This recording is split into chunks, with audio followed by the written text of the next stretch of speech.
Well, would you look at this? They're adding a gold digger attractor. A lot of people were like, why would I pay $500 a month for Tinder? Prestige. It attracts gold diggers. And ironically, if a person can afford to spend 500 bucks a month on Tinder, you're going to attract an interesting clientele. Now, if you happen to be that mademoiselle, if you happen to be that ushi lady is looking on Tinder and she's salivating, look at this handsome man, this handsome Jack, he's got $500 a month. Take into account that from his point of view, it's an investment. He probably wants more than one girl. Like, I find it difficult to believe that a person who invests this much in a dating app is just going to be satisfied with one date.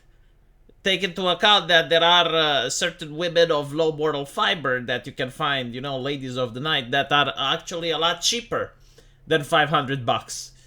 So, yeah, ladies, be careful, is what I'm trying to say. It's an interesting thing, this Tinder. From what I looked at statistics, and maybe I'll make a video about the charts. In fact, I will make a live stream about it right after this video. You can check it out. Most people do not approach women in real life anymore. There's various reasons for it. Number one is the fact that it requires less confidence to do it on a dating app. Number two is that there are some men that are legitimately afraid of legal repercussions. I mean, you know, we saw the elevator gate, and it's not okay to ask a woman for a cup of coffee while in an elevator. And all of these things have led to men being less likely to ask women out in real life. So they're doing it on dating apps. And because of that, the entire culture has shifted. The entire culture has changed. We get to see more legislation passed in places like the United Kingdom, where wolf whistling or looking at the woman or offensive staring is outlawed. And because of that, like more men are moving on to the online space, and the competition is very harsh. Because if you happen to be a beautiful lady, you can be like the most beautiful lady in a village in Arkansas. And she is like the most beautiful woman in Arkansas. So like someone that wants to date her is going to compete with the men in that village. But now, if you're the most beautiful woman in Arkansas, with the magic of the dating apps, there's millionaires competing for her. So if you are an average guy, well, you need to stop being average. You need to become a successful individual. You need to become more than average in order to get women.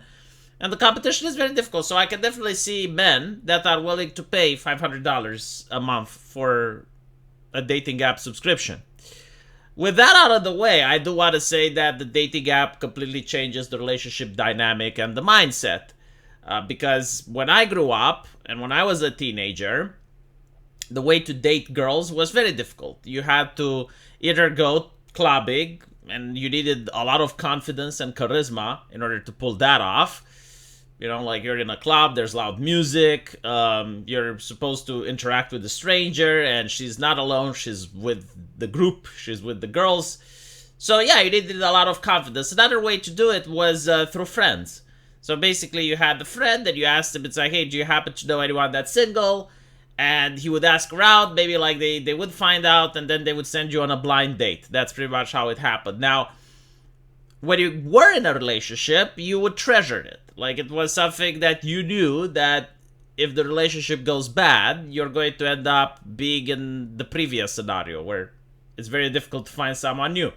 And she knew that as well. So basically, whenever there were bad things happening in a relationship, people tried to work it out like adults. They were like, okay, well, this didn't work. What can we do? How can we fix it? Nowadays, if you're on Tinder, most of the times it's like, oh, well, they got bored of the relationship, so they're trying to find someone new. And for a lot of men, I can tell you, the hunt is the thing that's the most exciting, right? So you meet a new person that you know nothing about, and you have to convince her that you are the guy. And it's that aspect until you get to the convincing part that most men are into, right? So it's like that dopamine high, that rush.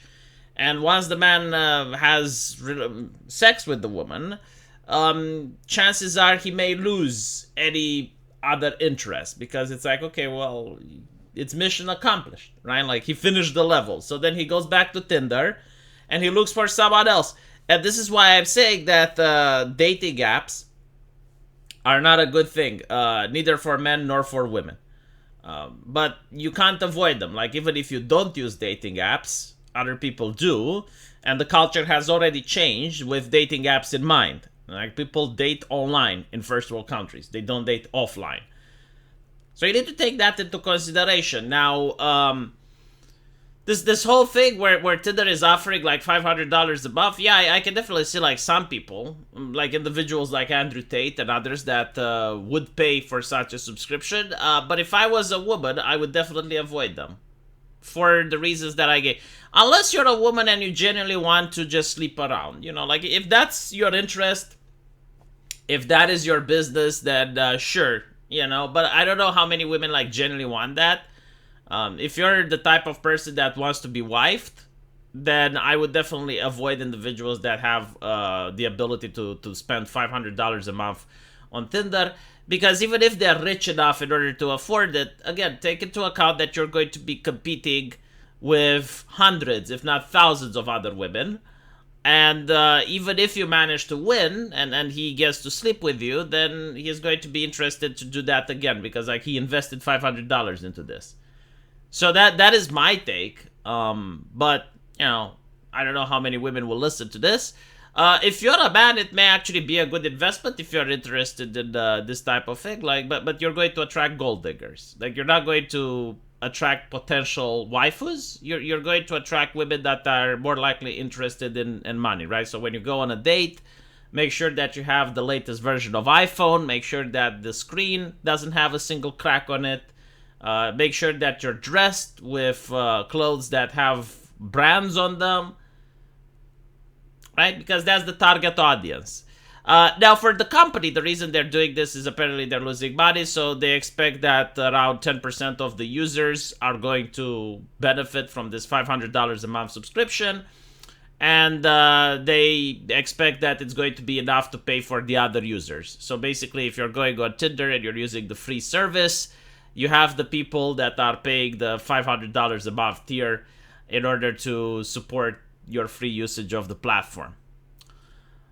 I don't know if Tinder is any good or not. I personally, like, when I was younger, I used Tinder. I did manage to get a couple of dates, but again, they're not serious. Like, it's very difficult to find someone on Tinder that is legitimately interested in having a relationship.